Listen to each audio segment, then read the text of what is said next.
Before we even talk about the overhead press progressions, we need to understand the scoop. The scoop is a way of positioning your shoulder blade to create space for your arms to move overhead.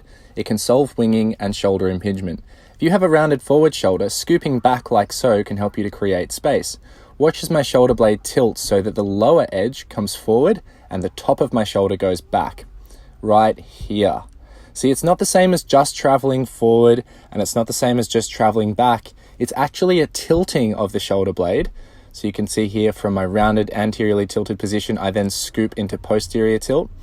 And that positions my shoulder blade in a way which creates space for my upper arm bone to move overhead. If my shoulder stays rounded forward, then I'm going to get impinging and I'm not going to have a stable shoulder blade position. But once scooped, I can access more overhead range. See, with the rounded forward shoulder, I can hardly reach my arm overhead, but when I scoop to create space with my shoulder blade, suddenly my arm goes behind my ear. So this is quite a fine-tuned movement, but one which is worth taking the time to understand.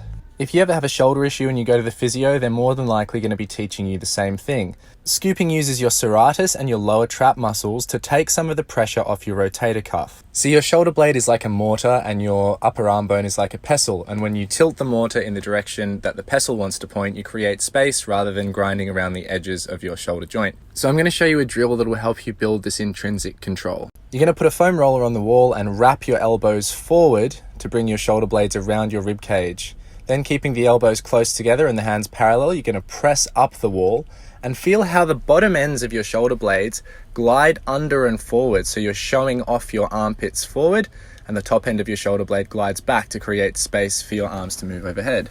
I deliberately keep a neutral spine and almost a lazy slumped posture to ensure that my scapulae are going through their full range of motion.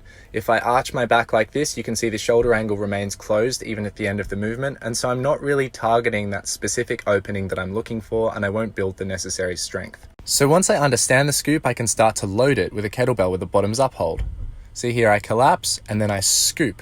So I want you to stay scooped and just hold the kettlebell. Grip that kettlebell, keep your elbow underneath, and then start to work your way slightly higher with the elbow, provided you can really feel that serratus muscle, which is just below your armpit in front of your lat, and your lower traps between your shoulder blades working. Then once you've got the holds feeling relatively stable, you can start to work through a full range of motion, which is much more challenging stability-wise. You can see here that I put my hand on my lower ribs just to make sure that I'm not flaring and compensating. I want my shoulder blades to do all of the work, and that means I need to keep a neutral spine here. So without further ado, we're on to level 1, the seated one-arm dumbbell press. All of the same cues we've just practiced apply. Hand on the ribs to make sure that there's no unwanted flaring, no rounding forward of the shoulder at the bottom position, and we have a strong elbow lockout at the top, really reaching through the sky for overhead stability. Next, we have the seated bilateral dumbbell press, which is the same thing but harder at the top. Because you can't tilt your ribs to one side, locking out and reaching through the roof is going to be more challenging, so really focus on that overhead position and avoid compensating, so keep the sternum down and the back neutral. And of course, don't forget to scoop. Now, the reason we start with seated progressions, including for the barbell press, is because the tendency people have is to arch their backs heaps and just lean back to get the bar overhead. Sitting makes you aware of your pelvic and rib cage stack, and we want to keep that neutral, and we will be reminded of that very quickly by the bench. Keep the bar close to the face, moving your chin out the way so the bar path can be straight, and keep your elbows slightly forward of the bar at the bottom so it doesn't drift away from you as you initiate your press. Now, as you do this movement standing, nothing changes. You still want to keep your pelvis neutral under your body, you still don't want to arch, and you still need to scoop.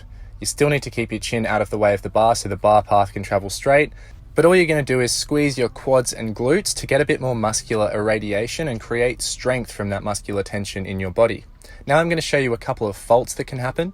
Arching is a fault if you want to train your shoulders with this rather than your chest, which is what I want to do.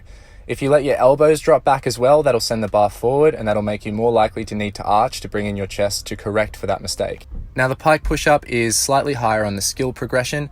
We're going to shift the head forward of the hands, drop it down to make a triangle, press back up, and then open the shoulders again. Keep your elbows over your wrists. This is a forward shifting push-up. I can't stress that enough. You need to get the weight off your feet and onto your hands. Next, we elevate the feet to bring the hips further over the hands, and we use a deeper range of motion.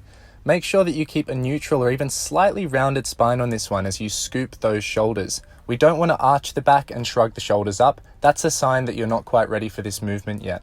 It's a very specific pattern to gymnastics pressing, so take your time to learn it well.